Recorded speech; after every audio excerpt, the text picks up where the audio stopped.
There are a lot of videos and tutorials out there on how to shoot, edit, and finish a film, but there are very few, if any, that discuss or go into detail about how to budget or produce a film, even though it's like half the battle. And that's why in this video, I want to share with you how I do one of the most important parts about filmmaking, and that is budgeting and producing. Producing a film starts with a script or a story. Now, I know that kind of sounds like it goes without saying, but you can actually use part of your budget for creating the script if you already have a story and kind of go from there. Or if you're a producer just on your own and you don't really, or you're not like a filmmaker, someone like myself, then you just want to produce a movie. And if that's your thing, you can use part of the budget to find somebody to purchase a script, make a script or whatever. After you have a script or you have a story, what you're going to do is you're going to read through your script and say to yourself, what do you need? And make a list of locations and props and different things like that. So for example, if your characters are having a conversation in a warehouse, you're going to need to write that down as a location. You need a warehouse. Or if you need if there's something in the script that references something very specific, like a red car, you're going to say, I'm going to need a red car. And after you've gone through your script and made a giant list of every little thing that you need, including props and stuff too, then you're ready to move on to the next step, which is figuring out what is your budget and figuring out how you can keep costs down. So, for example, if you have something specific about like a red car in your film, you could say, all right, well, maybe when you were writing the script, you had envisioned it was like some type of exotic Ferrari or something.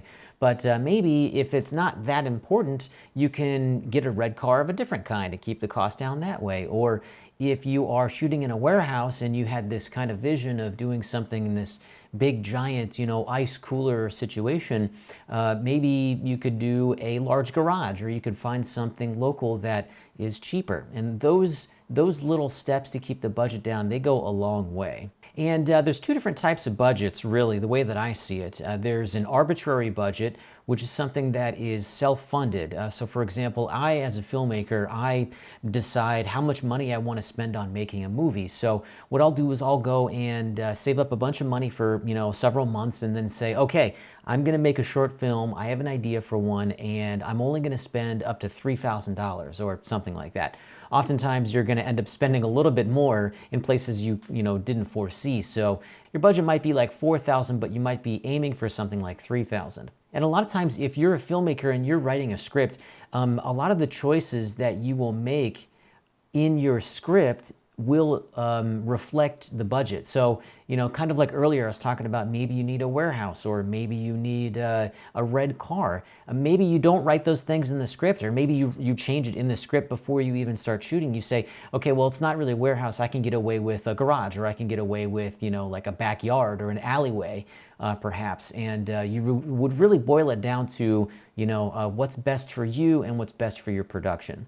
The other type of budget is something that's predetermined. So for example, if you're working with people, like you've crowdsourced your film, maybe you've done it through Kickstarter, or maybe you're working with friends or family, and everyone's contributed money to that project, you might end up with something like, oh, I can only spend $10,000. So it's not necessarily like that you've decided what that number is, but that was just the amount of money that you could raise for your project. For example, it might be financed through like a grant or something, and maybe a film commission in your area is providing a grant, and they say, okay, we'll give you like $5,000 to make your movie. Well, that's your budget. You only have $5,000. You can't go a single penny over. I mean, unless if you do, then it's going to have to come out of like your pocket, but that's up to you. Or if you have an EP, which is an executive producer, somebody that's writing the checks, you've got like a financier, somebody says, hey, yeah, I believe in you as a filmmaker, and I want to produce your film, and here's $10,000. And if you have that, then that's wonderful. But you have to make sure that you know what that number is. So then after I've determined how much money I have to spend, I jump into a production budget list, which looks kind of like this. And it might look like a lot, but it's really not that bad. I'm going to walk you through each department. So at the top of the spreadsheet here, we have the department, we have the item, the description, the quantity, the price, the item total, and then of course the detail or the URL. And inside of these cells here, I've got functions, I have math that will determine how much these cost. So for example, if you've got 1 or if you got 2, the numbers will change and it'll add up. And of course, quantity I often refer to as either like a day. So if you're hiring somebody for 1 day, they'll often have like a day rate. You would write 1 for 1 day, or you would write 2 for 2 days, etc., etc. Okay, so the first department, camera department, if you're like me, then you might have a bunch of filmmaking equipment already in your possession, or you might own a camera already. So you may not need to type anything into this department unless you wanted to rent some kind of a specialized equipment, or if you needed a special lens or a special camera, or if you're working with a director of photography or a cinematographer that wants something that's specific and it's in the budget, you can write that into this category. A couple of different places that I recommend for finding equipment would be Lens Rentals is an excellent place. They have lots of different types of cameras and lots of availability, and they will actually ship the equipment directly to you, which is super convenient. If you do like a weekend rate, they'll ship it to you, you get it on Friday, and then you send it back on Monday. It's very convenient. I've rented a bunch of stuff for them, highly recommended. Another great place to find equipment is on ShareGrid. If you need something specific, I rented all kinds of things like hazers and dollies and C-stands and different things like that through ShareGrid. I'm in Los Angeles, so it makes things very convenient. There's a lot of people around here, but they're all over the U.S. and I think they might be in other parts of the world too. So give them a shot. Check it out.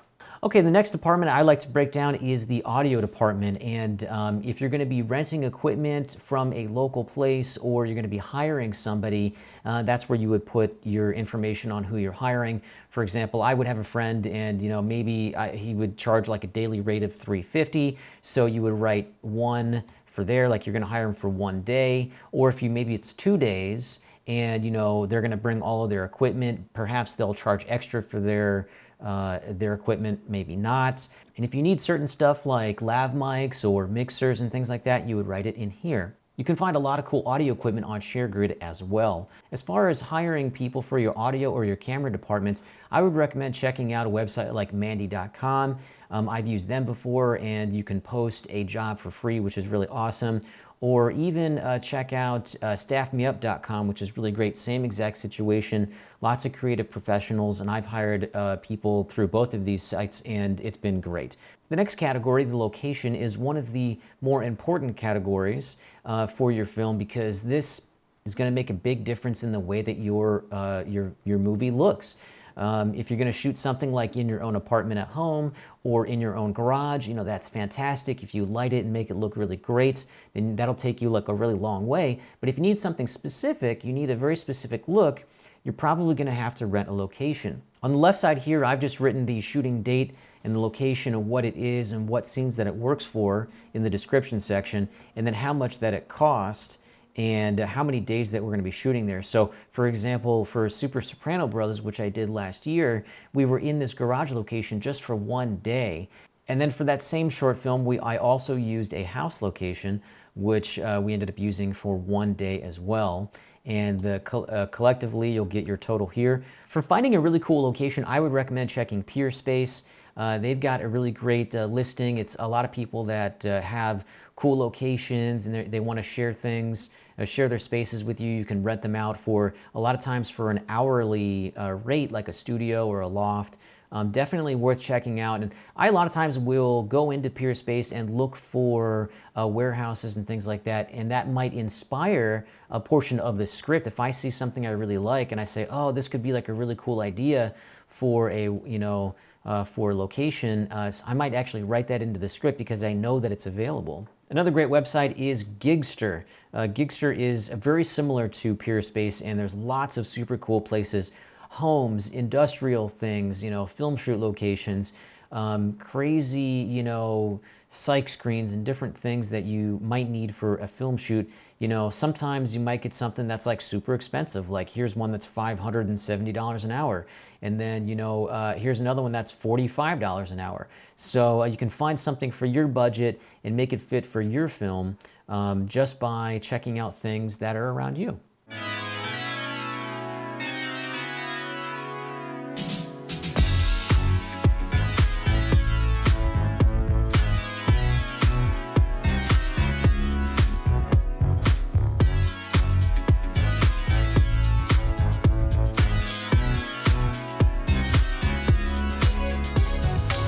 So in the lighting department, I have a bunch of lights here. I've got some tungsten lights, which I love to use. And so I've kind of written that at the top here. I needed some extension cords, and I wanted to rent a hazer for Soprano Brothers, so I actually rented that from a local place here called Wood and Nickel. You can get a lot of things like lights and hazers and grip equipment from ShareGrid as well. Definitely check them out. So if you need to rent or buy something, you know, put that here. And all of these decisions are going to be based on the script. So is the script something that calls for lots of industrial lighting or some very colorful lighting? You know, maybe get some color gels. Write all of that stuff in here, and that'll help you plan in the long run what your film will look like. Of course, some of these, I actually moved some of this information around, so some of these descriptions aren't right. But even something like a 6-foot ladder, I had to make sure that I remembered to write in here and to rent in order to install the light bulbs like in the ceiling. I don't have a large ladder, so it's little stuff like that that you have to remember. Okay, moving on to the next category, which I call crafty miscellaneous production or props. This is a category which can get very large very quickly dependent on your film. At the top of the list here, I've got catering for 2 days. Now, making sure that your cast and crew is fed is a very important part of making a film. You know, they say that armies march on their stomachs, and film crews and cast is no different. You want to make sure that you've got water and snacks and food, you know, delicious food for that matter, to keep morale up, to keep energy up, and to keep people in a good mood. It's always a good idea to spend a decent amount, if not, you know, more than you maybe think that you need on stuff like craft services. It's always a good, people will love being on your set if you have good food. So here I tried to determine how many people are going to be on my set on a given day, and there was like between, you know, it was like 9 or 10 people total on one day, and then maybe a little bit less on the second day. So I said I was going to shoot for about $150 a day per day for food and snacks and stuff like that. We ended up getting catering from this local place called Greenleaf, which was really delicious, and they even delivered it directly to the set, which is even better because then it's one less thing for you to have to do. The total cost ended up being like a little bit more than $150, but that was okay with me. I didn't mind spending a little bit extra for something that was going to be really good. On the second day, we did the same exact thing, a little bit more catering from them. It was a good price, so I just kept the same place 2 days in a row. Even props like a set of herbal cigarettes, like I had my Luigi character smoking some cigarettes, and obviously it wouldn't be very cool of me to go and buy, like, you know, a pack of real cigarettes, and it would smell bad and be bad for their health, all that kind of stuff. So I ended up purchasing, you know, a tobacco-free, herbal, you know, nicotine-free cigarette that we could use on set. He didn't end up smoking them, but that was this whole separate thing. Even like little props that contain lighting equipment, or extra props like Mario and Luigi's hat. You know, we had to purchase that, or the princess crown. Other things like a leather jacket or a sport coat, I had already owned them, so it wouldn't cost me to rent them or, you know, to purchase them or anything like that. So if you have a prop or a miscellaneous item that is specific to the script, make sure that you write it down and make sure that it fits into the budget, because you don't want to be shooting your film and realizing you either don't have it or you didn't budget to have that specific prop. That could hold up the entire production. Okay, so last but certainly not least is the talent wardrobe department.